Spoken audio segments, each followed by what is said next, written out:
ఓం గంగణపతే నమ శ్రీమాత్రే నమ ఐం సరస్వత్యే నమ శివాయ గురువే నమ జయ గురు దత్తాత్రేయ నమ ఓం నమ భగవతే మేధా దక్షిణామూర్తి మహ్యం మేధాం ప్రజ్ఞం ప్రయచ్చ స్వాహ మాతృభ్యో పితృభ్యో ఋషిభ్యో గురుభ్యో నమో నమ జయ గురు దత్తాత్రేయ నమ ఓం గంగణపతే నమో నమ. యూట్యూబ్ ప్రేక్షకులందరికీ కూడా నమస్కారం అండి. నా పేరు పాలపర్తి గురునాథ్ శర్మ, జ్యోతిషం వాస్తు సిద్ధాంతిని.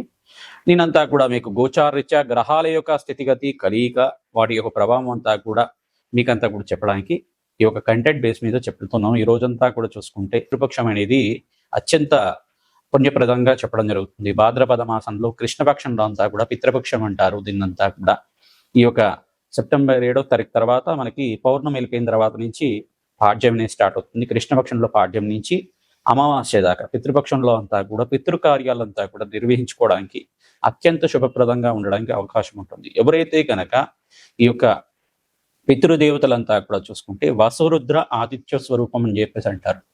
వసురుద్ర ఆదిత్య స్వరూపమైన పితృదేవతలంతా కూడా పితృపితామహ పరపితామహ సర్వై పితృణం శాశ్వత మోక్ష సిద్ధి ప్రాప్త్యర్థం పరబ్రహ్మలోక స్థిరనివాసిత్యం అక్షయ పుణ్యలోక స్థిరనివాసిత్యర్థం అని చెప్పేసి అని మన సంకల్ప విధానంగా చెప్పుకొని పితృదేవతలకంతా కూడా తిలతర్పణము మరియు శ్రాద్ధ కర్మలంతా కూడా నిర్వహించుకోవడం వల్ల అత్యంత పుణ్యప్రదంగా ఉంటుంది.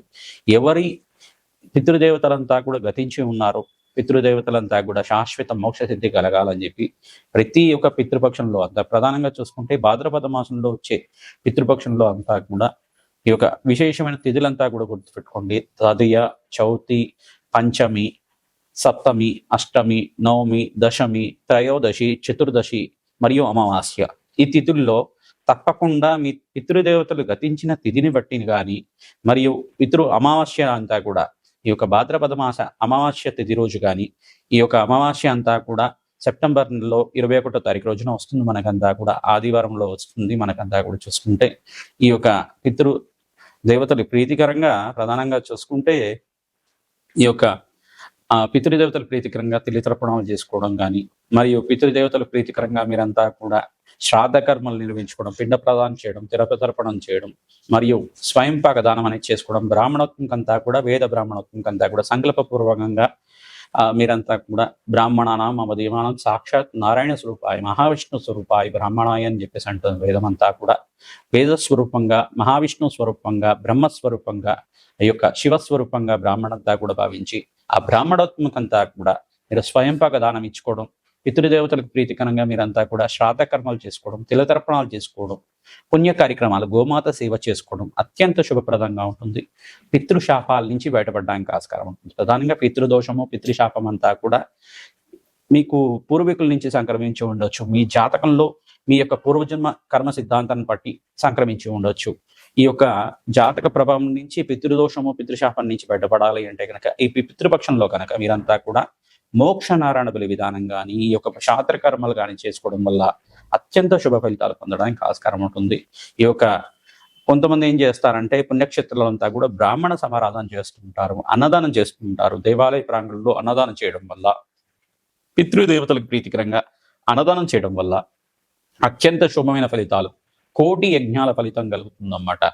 యజ్ఞాలు చేసుకున్న ఫలితం అంతా కూడా పితృదేవతలకి తిలితర్పణాలు చేయించడం వల్ల అత్యంత శుభప్రదంగా ఉంటుంది.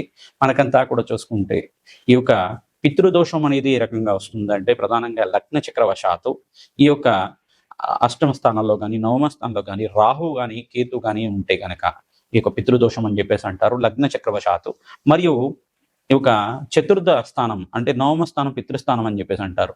ప్రధానంగా అష్టమ స్థానం ఆయుస్థానం అని చెప్పేసి అంటారు. ఈ స్థానాల్లో కనుక రాహు కేతులు కానీ ఉండి మరియు ఇక నవమ స్థానంలో కనుక రాహు కానీ కేతు కానీ ఉంటే మరియు శనీశ్వరుడు ఒక వీక్షణ పరస్పర వీక్షణ అంతా కూడా సూర్య భగవానుడి మీద ఉంటే కనుక శనీశ్వరుడికి 3 దృష్టిలు ఉంటాయి అన్నమాట. త్రిపాద దృష్టి, సప్తమ దృష్టి, దశమ దృష్టి అనేది ఉంటుంది. ఈ దృష్టితోటి కనుక సూర్య భగవానుడి మీద ఉంటే కనుక చతుర్థ స్థానం నుంచి కానీ నవమ స్థానం నుంచి కానీ లగ్నం నుంచి కానీ పితృదోషం అనేది ఉంటే కనుక ఈ యొక్క తల్లి తండ్రితోటి ప్రధానంగా చూసుకుంటే కొంచెం మనస్పర్ధలు ఉండడం కానీ, దూరంగా ఉన్న దేశాన్ని నుంచి విదేశంలో బతకడం కానీ, జీవితం అనేది కొంచెం ఎదుగుదల లేకపోవడం, ఆర్థికంగా ఎదుగుదల లేకపోవడం, అన్నీ ఉన్నప్పటికీ కూడా అనుకున్న స్థాయిలో పేరు రాకపోవడం, ఈ యొక్క కళ్యాణం వాయిదా పడుతూ ఉండడం, వివాహం అనేది వాయిదా పడుతూ ఉండడం కానీ, ఆలస్య కళ్యాణం తరచూ జరుగుతూ ఉండడం కానీ, కొన్ని తరాల వారికి కొంతమందికి మగ సంతానమే ఉండడం కానీ, కొన్ని తరాల వారికి కొంతమందికి స్త్రీ సంతానం అంటే కొంతమందికి ముగ్గురు స్త్రీలుగా అంటే స్త్రీ సంతానం కానీ, అంటే ప్రధానంగా చూసుకుంటే ఒక సంతానం అనేది ఆలస్యం అవుతూ ఉండడం కానీ, అంటే కొన్ని సంవత్సరాలు ఆలస్యం అవడం, పెళ్ళైన తర్వాత ప్రధానంగా చూసుకుంటే వివాహమైన తర్వాత ఒక 5 సంవత్సరాల తర్వాత కానీ, 8 సంవత్సరాల తర్వాత కానీ సంతానం అవుతూ ఉండడం కానీ, మిస్‌క్యారేజెస్ అవుతూ ఉండడం కానీ, ఇట్లాంటివి జరుగుతూ ఉంటాయన్నమాట. పితృదోషం, పితృశాపం ఉంటే గనక. పితృదేవతల ఆశీర్వాదం వరకే మనకంతా కూడా సంతాన యోగం సిద్ధిస్తుంది, వంశాభివృద్ధి కలుగుతుంది. ఇది అందరూ కూడా గుర్తుపెట్టుకోవాల్సిన విషయం. పితృదేవతల ఆశీర్వాదం ఉంటేనే వాళ్ళ అంశగా, వాళ్ళ యొక్క ప్రీతికరమైన అంశగా ఈ యొక్క సంతాన యోగం కలగడం, ఆ వంశాభివృద్ధి కలగడానికి కారకుడుగా జనించడం, మీకంతా కూడా జనించడం జరుగుతూ ఉంటాయి. పితృదేవతల ఆశీర్వాదం. కొంతమంది పిల్లలు చూస్తే పూర్వీకుల యొక్క తాత ముత్తాతల యొక్క పోలిక ఉందని చెప్పేసి పోలిక చూసుకుంటూ ఉంటారు. వాళ్ళ గుణగణాలు కూడా వచ్చే విధంగా ఉంటుంది. వాళ్ళ గుణగణాలు కూడా ఈ యొక్క మీ తాతగారు ఈ రకంగా చేశారు, ముత్తాత గారు ఈ రకంగా చేశారు అని చెప్పేసి చెబుతూ ఉండడం కానీ జరుగుతూ ఉంటుంది.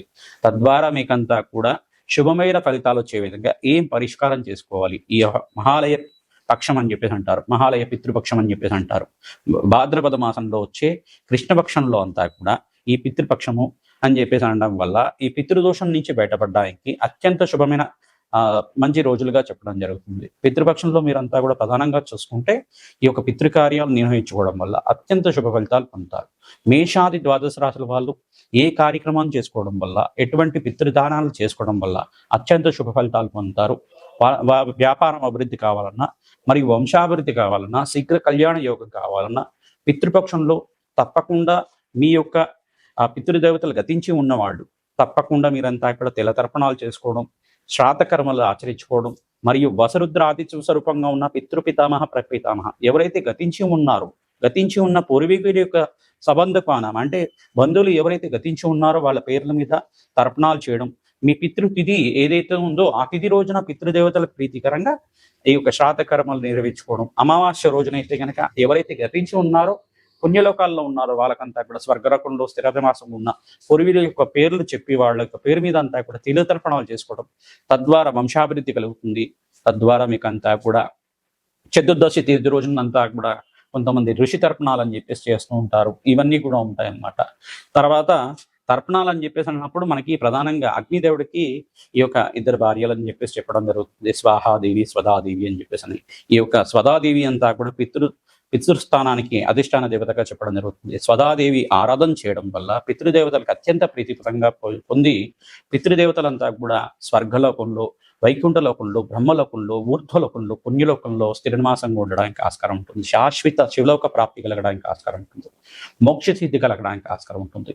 మనం చేసే పితృకార్యాల వల్లే పితృదేవతలకంతా కూడా ఆకలి దప్పికలు లేకుండా ఉండడం, సకాలంలో వాళ్ళకి భోజనం అందడం కానీ జరుగుతూ ఉంటుంది. ప్రతిరోజు కూడా ఈ యొక్క అపరాహ్న కాలం అనేది ఉంటుంది. ప్రతిరోజు కూడా చూసుకుంటే 12 గంటల నుంచి 1:30 సమయం వరకు కానీ, 12:30 నుంచి మనకి 3:30 సమయం వరకు పితృపక్షం అని చెప్పేసి, అంటే అపరాహ్న కాలం అని చెప్పేసి అంటారు. 12:30 దాటిన తర్వాత అది అపరాహ్న కాలం అంటారు.